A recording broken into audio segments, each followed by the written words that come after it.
ತೆಲಂಗಾಣದಲ್ಲಿ ಬೃಹತ್ ಮಾದಕ ದ್ರವ್ಯ ಜಾಲ ಭೇದಿಸಿದ ಪೊಲೀಸರು. ಮಾವಿನ ತೋಟದೊಳಗೆ ರಹಸ್ಯ ಮೆಫೆಡ್ರೋನ್ ಪ್ರಯೋಗಾಲಯ ಪತ್ತೆ.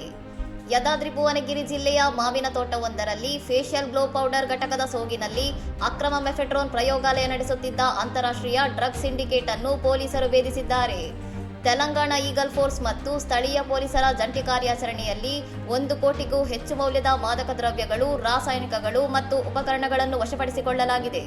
2015ರಿಂದ ಮಾದಕ ವಸ್ತು ಜಾಲದಲ್ಲಿ ಗುರುತಿಸಿಕೊಂಡಿದ್ದ ಸೂರ್ಯಪೇಟೆಯ ಉದ್ಯಮಿ ಕೇಸರಿ ಮತ್ಸ್ಯಗಿರಿ ಮತ್ತು ನಿಮ್ಮಲ ನರೇಶ್ ಎಂಬುವರನ್ನು ಬಂಧಿಸಲಾಗಿದ್ದು, 3 ಪ್ರಮುಖ ಆರೋಪಿಗಳು ತಲೆಮರೆಸಿಕೊಂಡಿದ್ದಾರೆ. ತೋಟದ ಕಾವಲುಗಾರನಿಗೆ ಫೇಶಿಯಲ್ ಪೌಡರ್ ಉತ್ಪಾದನೆಯ ನೆಪ ಹೇಳಿ ಕೆಲಸಕ್ಕೆ ನೇಮಿಸಿಕೊಂಡಿದ್ದ ಆರೋಪಿಗಳು ಶೆಡ್ ಅನ್ನು ರಹಸ್ಯ ಔಷಧ ಪ್ರಯೋಗಾಲಯವಾಗಿ ಪರಿವರ್ತಿಸಿದ್ದಾರೆ. ಸುಮಾರು 750 ಗ್ರಾಂ ಸಂಸ್ಕರಿಸಿದ ಮೆಫೆಡ್ರೋನ್ ಅನ್ನು ವಿತರಣೆಗೆ ಸಿದ್ಧಪಡಿಸಿದಾಗ ಬಟಸಿಂಗಾರಂ ಬಳಿ ಖಚಿತ ಮಾಹಿತಿ ಮೇರೆಗೆ ಪೊಲೀಸರು ಆರೋಪಿಗಳನ್ನು ರೆಡ್ ಹ್ಯಾಂಡ್ ಆಗಿ ಹಿಡಿದಿದ್ದಾರೆ. ಬಂಧಿತರಿಂದ ಕಾರು ಮತ್ತು ಮೊಬೈಲ್ಗಳನ್ನು ವಶಪಡಿಸಿಕೊಂಡಿದ್ದು, ಈ ಅಕ್ರಮ ಜಾಲದ ಸಂಪೂರ್ಣ ವ್ಯಾಪ್ತಿಯನ್ನು ಪತ್ತೆ ಹಚ್ಚಲು ಮತ್ತು ತಲೆಮರೆಸಿಕೊಂಡಿರುವ ಆರೋಪಿಗಳ ಬಂಧನಕ್ಕೆ ಶೋಧ ಕಾರ್ಯಾಚರಣೆ ತೀವ್ರಗೊಳಿಸಲಾಗಿದೆ. ಇನ್ನಷ್ಟು ಸುದ್ದಿಗಳಿಗಾಗಿ ನೋಡ್ತಾ ಇರಿ ಸೌರಂ ಟಿವಿ.